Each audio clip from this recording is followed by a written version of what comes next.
Hello, my name is Ian Coleman and I'm a student at Lewis University enrolled in the Exercise and Movement Science program. In this video, I'll be presenting the traditional squat and the BOSU squat and how they are performed and how each connects to motor behavior. The traditional squat is one of the most frequently used exercises in the field of strength and conditioning.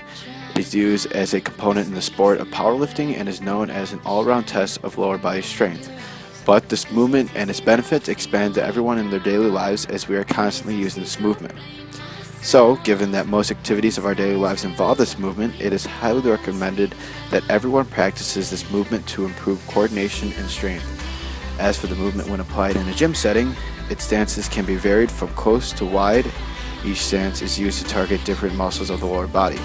Going wide focuses on the hip adductors and extensors, while closed stance focuses more on the development of the gastrocnemius. The squat can also be performed at different depths, ranging from partial squats, half squats, and deep squats. In the following video, the athlete will be performing a traditional squat as shoulder-width stance with a barbell resting on his back.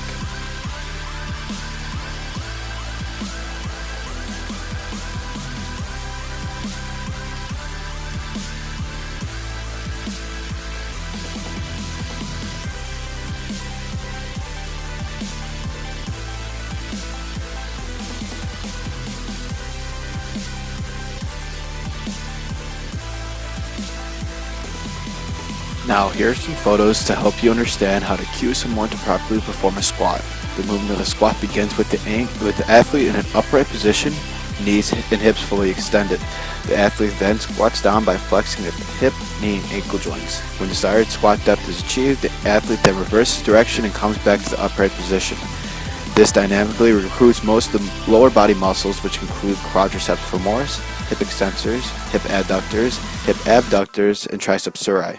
In addition to lower body muscles that are recruited, significant isometric activity is required by a wide range of supporting muscles, including the abdominals, erector spinae, trapezius, rhomboids, and many others to facilitate postural stabilization of the trunk. Now, moving on to the BOSU ball squat. This movement is more focused on an individual's all-around balance, postural alignment, and proprioception than the traditional squat is. When performing a squat on the BOSU ball, it still brings in all the muscles that are involved in a traditional squat.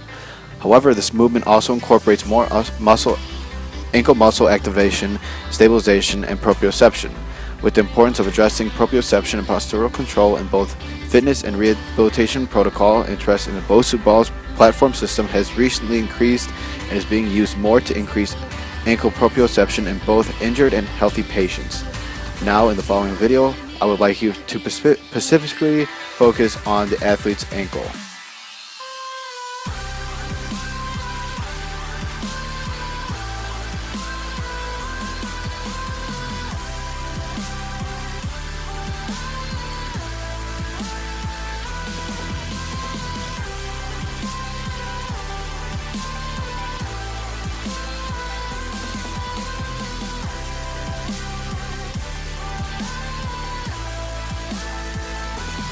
Here's another slide designed to help you cue an individual to perform a squat on the BOSU ball.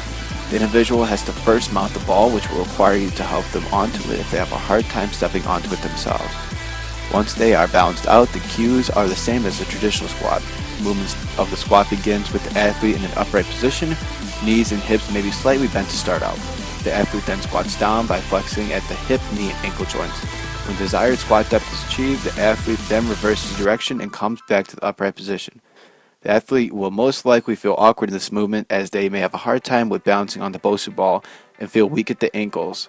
Reassure them that this is normal and present them with something to hold on to, such as yourself, for the rest of the movement.